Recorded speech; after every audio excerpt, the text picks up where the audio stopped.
তোমরা দেখতেই পাচ্ছ ধান গাছের চেহারা কেমন হয়েছে, সুন্দর চেহারা দিয়েছে এবং ধানের আর তোমরা দেখতে পাচ্ছ বন্ধুরা আমার ধান গাছের সুন্দর চেহারা দিয়েছে এবং ধানের গতি খুব সুন্দর দেখতে পাচ্ছ এবং ধানের গতি যদি একটা গাছ যদি তোলা গোনা হয় তাতে প্রায় 25-30-40টা করে গাছ ধরে দিয়েছে।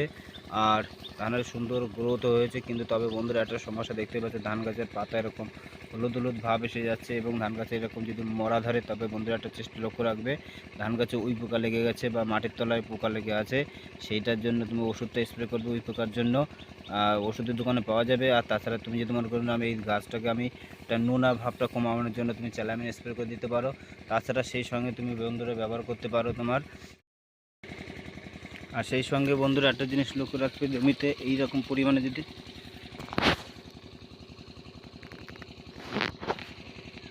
এরকম পরিমাণ যদি শ্যাওলা জমে যায় তাহলে শ্যাওলা থাকলে শ্যাওলাটাকে নষ্ট করার চেষ্টা করবে, মাটির ধানটাকে পুরো ঘেটে দেবে, ঘেটে দিলে শ্যাওলাটা নষ্ট হয়ে যাবে। তাহলে জমিতে সারের প্রয়োগ করলে সারের ভালো সুন্দর কাজ করে সারটা খেতে পারবে। সেই সঙ্গে বন্ধুরা তুমি যদি ধানের এরকম নোনা ভাব দেখো, পাতা যদি হলুদ ভাব দেখো তাহলে ধানে নোনা লাগতে পারে, নোনার ওষুধটা ব্যবহার করবে।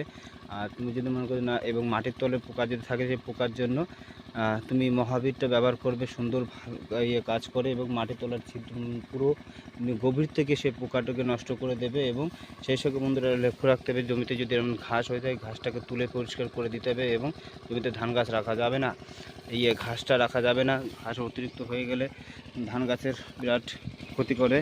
আর সেই সঙ্গে যদি দেখতে পারো ধান গাছে এরকমভাবে এসে গেছে, ধান গাছে যদি এরকমভাবে এসে যায় তাহলে মনে করবে উই পোকা রয়েছে। এর সঙ্গে সঙ্গে এক বিন্দু লেট করা যাবে না, এগুলো হচ্ছে উই পোকার জন্য হয়েছে। আর এবং বালি মাটির জন্য জলটা আসার কারণে বালি মাটি ধুয়ে আসছে, ধুয়ে আসে উঁচু ট্যাক হয়ে যাচ্ছে, ট্যাকার কারণে দেখতে পাচ্ছ এবং তলায় পোকা লেগে যায়, পোকা লেগে যাওয়ার কারণে উই পোকা লেগে যায় এগুলো নষ্ট করে দেয় এবং নোনা থাকলে এরকম টাক পড়ে যায়, পাতা হলুদ হয়ে যায়। সেই দিকে লক্ষ্য রাখবে বন্ধুরা যাতে এরকম না হয়। আর উই পোকার ওষুধটা ব্যবহার করবে অবশ্যই, তুরন্ত লেট করা যাবে না উই পোকার কারণে। আর ধান গাছের গ্রোথ যদি ভালো থাকে আর যদি পোকা লেগে যায় দেখতে পাচ্ছ যেখানে এইটা আমার লেদা পোকা ছটকা পোকা লাগার কারণে এরকম পাতা হলুদ হয়ে গেছে, এটা দেখতেই পাচ্ছ। এটা এখনও যদি এরকম অবস্থা হয়ে যায় তার মানে বুঝতে হবে নিচেই কোনো পোকার বাস করেছে, যার কারণে এই গাছটা হলুদ হয়ে গেছে কিংবা নোনা লেগে গেছে।